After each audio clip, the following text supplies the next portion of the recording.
Welcome, welcome. Welcome back to From Middle Class to Millions. I know that you were at that webinar last night. I know you heard the questions, you heard what people were talking about, you heard what I was talking about, and you were like, yeah, this is definitely the time for me to become financially confident with my money. 2026 is the year. I've been putting this off for many years, and I know now it's the time to act. And you actually know what to do. It's one thing to say, hey, this is what I should be doing with my money. I know this, but not actually taking any steps towards doing it. Every single day that goes by, you hear more about what you need to do, how you need to protect yourself, how you can become more financially confident, how you can build your net worth. But at the end of the day, you don't actually have tangible steps that you can take to move forward. And this is what I was talking about last night. So listen, if you missed it, I don't know why, but things happen. If you missed it, reach out to me. Send me a DM, send me an email, send me a message. Get to me however you can, because I will let you have the replay.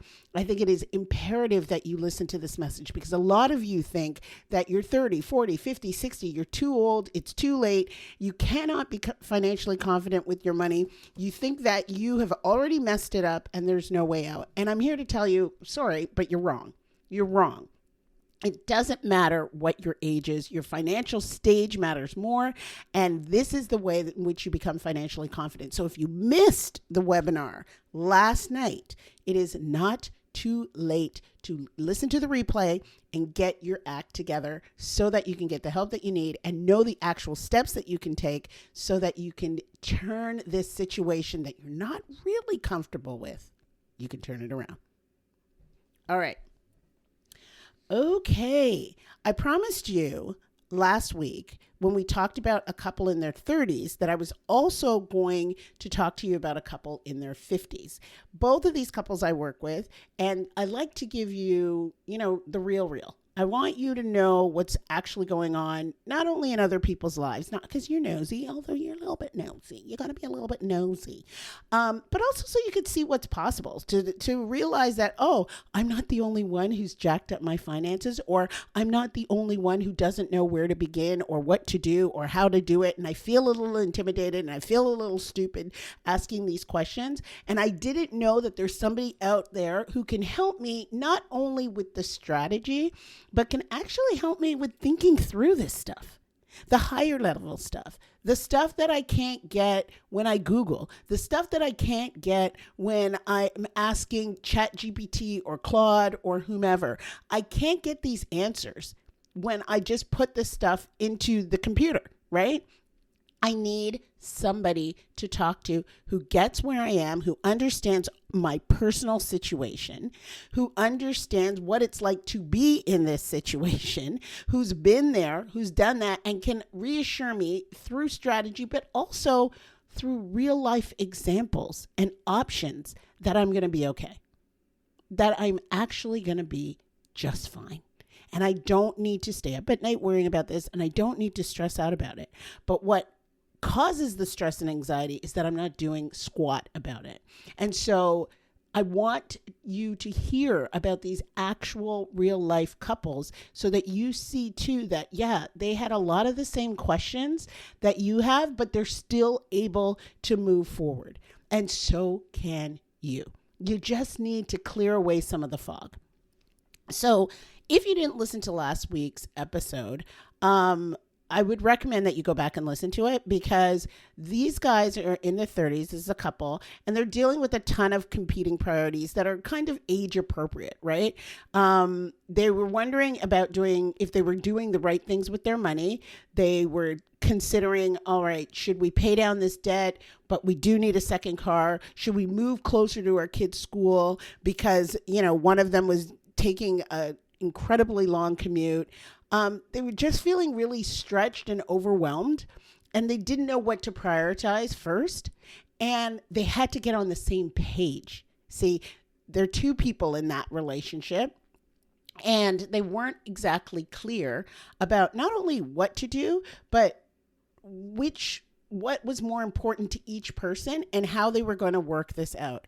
And for a lot of couples that I work with, they don't have these conversations until we are in community together, Honestly, like in one person's mind, they're like, I would like to get a second car because this would make it more convenient for me. The other person's like, I don't care about the second car, but I'd much rather do this. And they actually don't communicate these things. They don't sit down and actually have dedicated time to work out why A or B or C may be more important. And so if you go back and listen to last week's episode, you'll hear me and how we talked through what some of the options are in those scenarios so that everybody will feel satisfied. Everyone will feel as though they're being heard, and they can still understand that they can get all of these things, but they may not all happen at the same time. And how important it is to actually plan and map these things out so that they don't make critical errors that can set them back financially, sometimes for decades, sometimes forever. So this week, I want to tell you a very different story about clients in their 50s, but in actuality, it is the exact same story. That's the thing. It is the exact same story because these guys that are in their 50s, I think he's 55 and she's 53, they make good money. The two of them make very good money. They're not living this wild and crazy lifestyle. They're not reckless. They're not, huge spenders, but yet still they feel really anxious.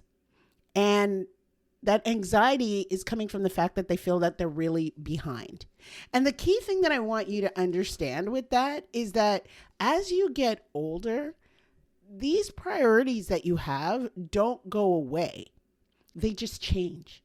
So our ability to identify that, these are the priorities, to put them in order of importance and to plan for them, that skill is still needed, whether you make more money, whether you get older, or whether the priorities change. You still need to have that skill. And unfortunately, we're not really good as a society when it comes to planning. The planning ends after we get the income. Oftentimes we get the education, we get the job creates the income, and that's the end of the planning stage, right? And so if you don't create a strategy, first of all, if you don't create a system and you don't have a strategy, then the anxiety just continues to grow because the idea of these competing priorities never goes away. So when you have that lie that we kind of tell ourselves, and inherently a lot of us do, right?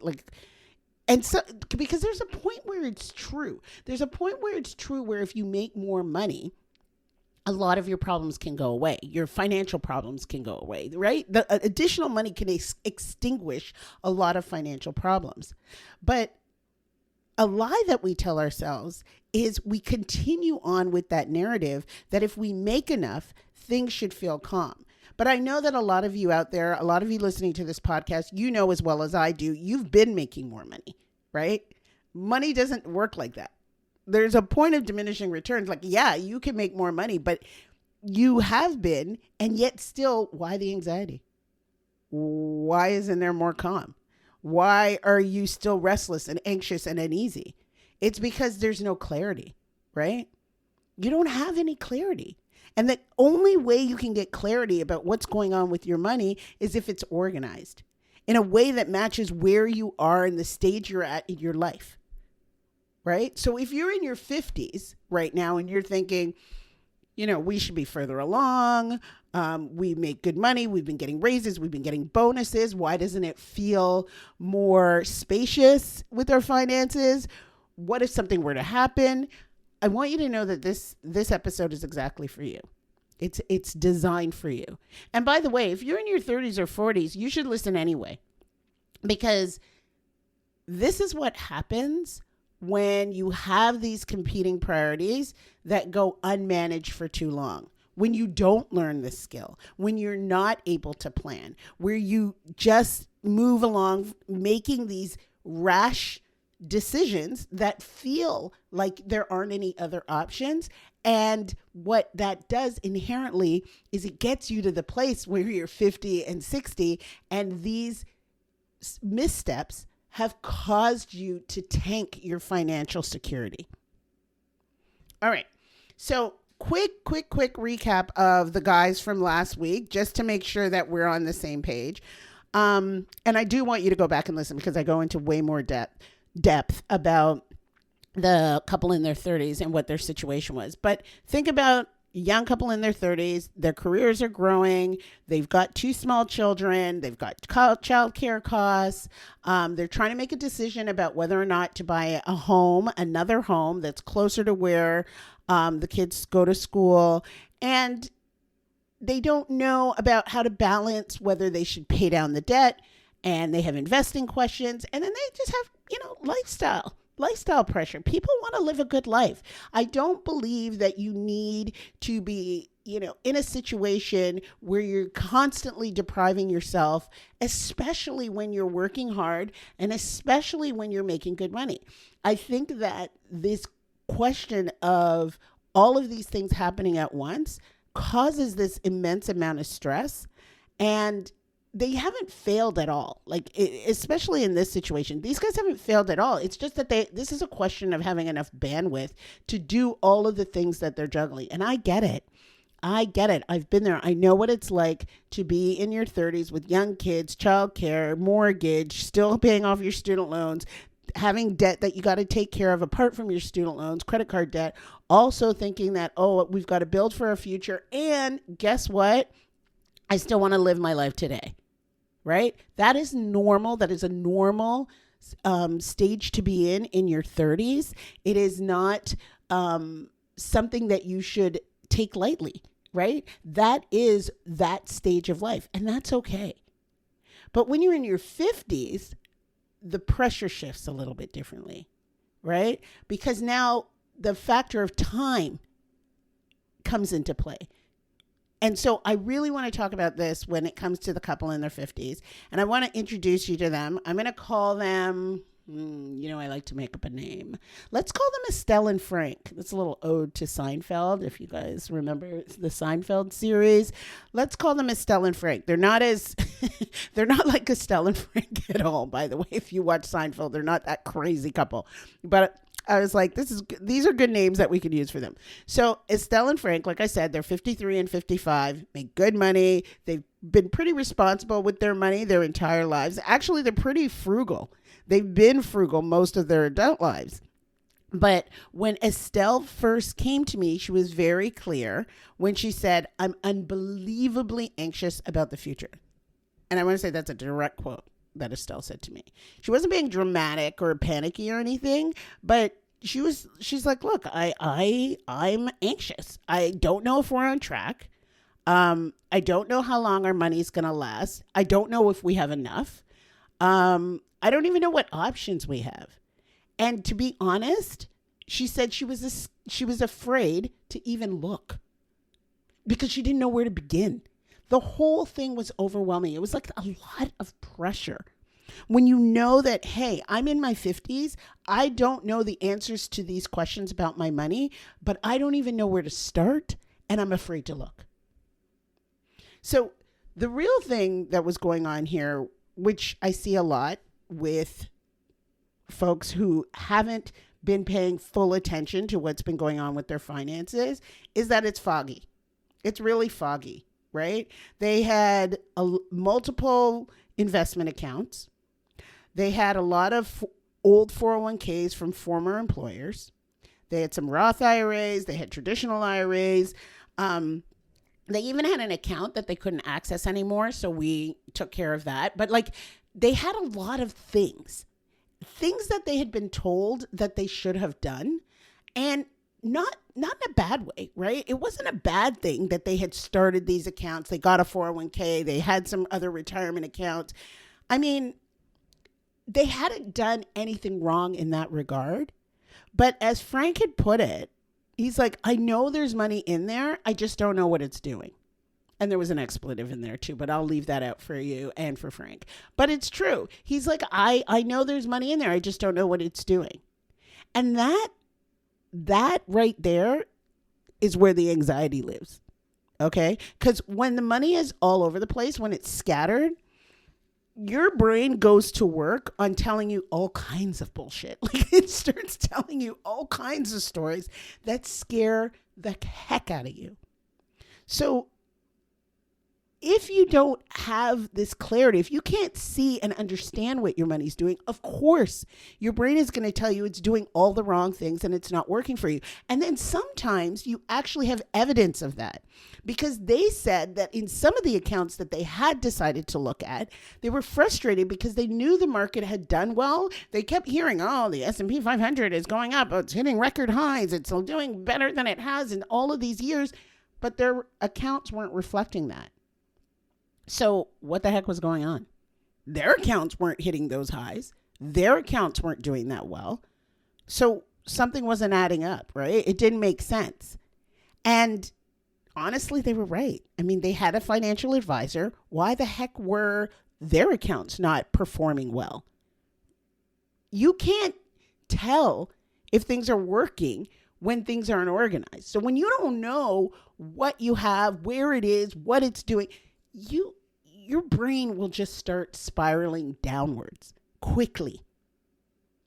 And that spiral and the thought of trying to pull everything together, which is overwhelming, causes most of us to do nothing, which is the exact opposite of what you want to do and the result that you want to get, because you actually want to feel at peace with your money. You want to feel like you know what it's doing. You want to feel and know concretely that it's working for you.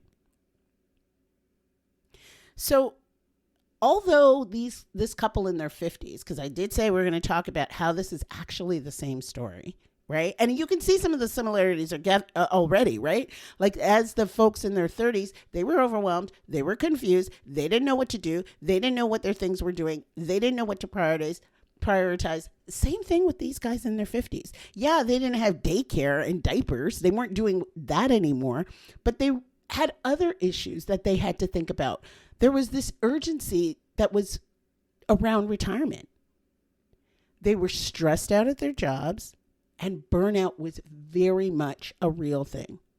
They had decisions that they had to make about health insurance. They were making decisions about their energy. They really wanted to feel better, feel healthier, preserve their wellness and longevity. They also wanted to talk about home repairs versus downsizing. See, it's kind of like they didn't have little kids at home anymore. They weren't trying to scale up to a larger home. But, you know, when you've had a home for a while, like many of you know, repairs come with that. So they were like, hey, do we still need a house of this size? And then they had a lot of fears, old money fears, that were still lingering. Because, again, when you've been on the planet for a few minutes, you live through some things. And like most people who've been around and in their 50s, well, they may have lived through some layoffs. And Estelle did. She remembers living through a layoff a few years ago when the kids were little, and that fear never fully went away. She clearly described how that felt, what that felt like, how scary it was, and how lean those times were. So even though, yes, they have money now, her nervous system still remembers that. She still remembers very vividly what it feels like to not have enough. And because of that, when Frank got his new job, which he loves that job, but it has locked him into a schedule that's so rigid that doesn't really have a lot of flexibility and barely any time off. Like, I mean, I was shocked when they told me that they'd been married for over 25 years. And I think we sat there and they counted that they had taken fewer than 5 real vacations together. In the beginning, it was because they didn't have the money, that, times were tough. They had little kids. So things, they did a lot of little local things on the weekends and stuff, and that was fine. But as they recovered from the layoffs and the regular life happenings, and Frank got the new job, well, there was fear there. There was fear of taking time away, right? And it's not because they didn't love each other, and it's not because they didn't value their time together, but everything always felt risky. And that's a competing priority problem, right? That's a problem. When those fears that you have that are deep and entrenched are preventing you from living the life that you actually want to live. You're too afraid to make certain things a priority. So despite the age difference between these two couples, their situation had a lot in common, right? Both of them felt overwhelmed, like I said. Both of them are avoiding looking too closely at the numbers.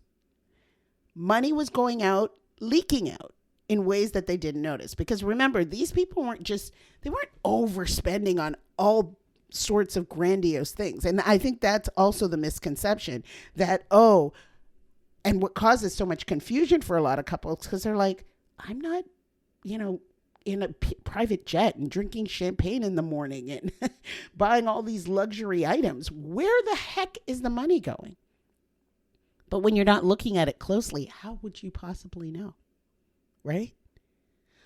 Everybody carries some emotional money story in some capacity, but not being aware of what that story is and how it shows up, that was a commonality in both of these couples. And neither of these couples had systems in place. Nobody wants their money micromanaged, but at the same time, you don't want to micromanage it either. So having systems in place where you can put things in motion so that they're working for you and you can go about and live your life, that's exactly what these guys both needed and wanted. The stress wasn't about the math and the numbers. The stress that they both embodied was about uncertainty. Those are the similarities between these couples, but there are also some huge differences where things start to diverge, and I think it's important to highlight these as well. In your 30s, you usually have more time. Let's be honest. Your income has a greater runway, right? And you have more flexibility to recover from mistakes. Things feel less risky in your 30s. Yeah, 30-year-olds don't want to make mistakes, but they don't have necessarily the bumps of losing jobs and having to recover. A lot of the times, they can lose a job and get another one. But when you're in your 50s, time matters a little bit more. And losing your income, that's a risk that feels incredibly real because ageism is real. You are expensive to replace. Replacing that higher salary is a heck of a lot harder when you're older, right? So the margin for error even feels thinner. But the biggest difference, in your 50s, you're not solely planning for retirement, which is on the horizon. You're planning for options. You're planning for the option to leave your job. You're planning for the option to reduce your hours. You're planning for the option to pivot. You're planning for the option to say no to the things that you don't want to do and yes to the things that you do want to do. And when you don't have any clarity, when you can't look at your big money picture, all of those options seem nebulous. They're a figment of your imagination. You shut down and you believe that that's just not possible for you. This is why I emphasize that yes, age plays a role and there plays a factor. There's no question about it.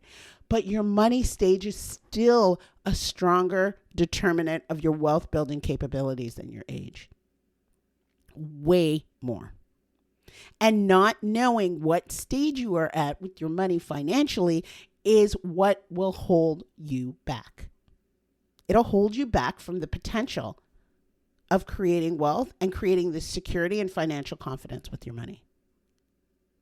So what did we do? I mean, Frank and Estelle, you hear their story, you hear what was going on. Actually, the first thing we did was really simple. The first thing I do with all couples, pretty simple, but it's incredibly powerful. We had to find out where the shit was. We had to get the lay of the land. Every account, every balance, every investment, the missing 401ks, the underperforming investments, the fees, the allocation, the overlap. We had to look at every single thing. And what happens when you do that, and what happened to them when we did that, the anxiety plummeted. We didn't even change anything. We didn't even change anything yet. We just pulled it all together and looked at it. Why? Because clarity is calming. You don't know what's behind the curtain. You just think it's the boogeyman under the bed. And so you're scared. You are scared. But when someone can pull it together with you, for you, explain what's going on, you hear that it is not as dire as you think. And that is what prevents you from even starting, because you think it's a lost cause. But it's not. It's not. So just looking at it creates clarity. Then we looked at the spending. And I don't look at the spending to point fingers or to shame you or to restrict you. I look at the spending so we can see what's going on. Again, awareness. Again, clarity, right? And for these guys, they weren't even blowing money on luxury items. But I'll tell you what, money was leaking out in a lot of different places. There was a lot of takeout. There was a lot of being extremely generous and picking up really big tabs when they went out with friends and when, they went to the bar or they went to a restaurant. There was a lot of money being spent on hobbies, and there was a lot of money being spent on convenience that they didn't even realize themselves. Nothing was egregious or bad, but none of it was intentional either. So when you're not even thinking and this money's going out, you're like, whoa, when they saw it, they were like, oh my gosh, I didn't realize that this much was going out on this and this and this. At least they could see it. Once you can see it and you're aware of it, then you get to choose. Okay, is this what I still want to continue doing, or do I want to do something different? Once we looked at getting everything together and we looked at the spending, then we looked at investing. And for these guys, it wasn't about, oh, you got to put more money in. No, it was about investing differently, doing it better, cleaning up their accounts, automating their contributions, looking at where they were with their money stage, not solely their age, and finding the right investments for them. I don't want you to start panicking because you're in your 50s. I want you to get some precision. This is not gambling that we're doing. You're not gambling in your 30s. You're sure not gambling in your 50s. You need a system. And that's exactly what we put in place. But most important to me always, like when we're doing these things and they're all like, they're all strategy. I always want them to keep in mind, like, what do you want your life to really look like? And so I'm constantly asking my clients, if you won the lottery of time, not money, time, what would you do with your 40 hours a week? I ask them that when they get on the call, when they're consults, I ask them when they're clients. I'm always asking them that because people don't think it's even possible to be in a situation where they could have the lottery of time. And for some people, it's a version of the same job and the same thing that they're doing right now. Okay. But for some people, it isn't that same safety. And I put safety in quotes because a lot of you have these jobs that you and I both know are not safe. That you and I both know that at any moment, someone in another room is deciding your fate in terms of whether you're going to get a paycheck in the next 2 weeks. So I want you to think about something that actually fits the life that you want. Because when you know what you're moving toward, it gets really crystal clear and incredibly simple to organize your priorities, all the competing priorities, very quickly. It is crystal clear what number 1 is, what number 2 is, and what number 3 is. And you won't waver because you know what you want out of life.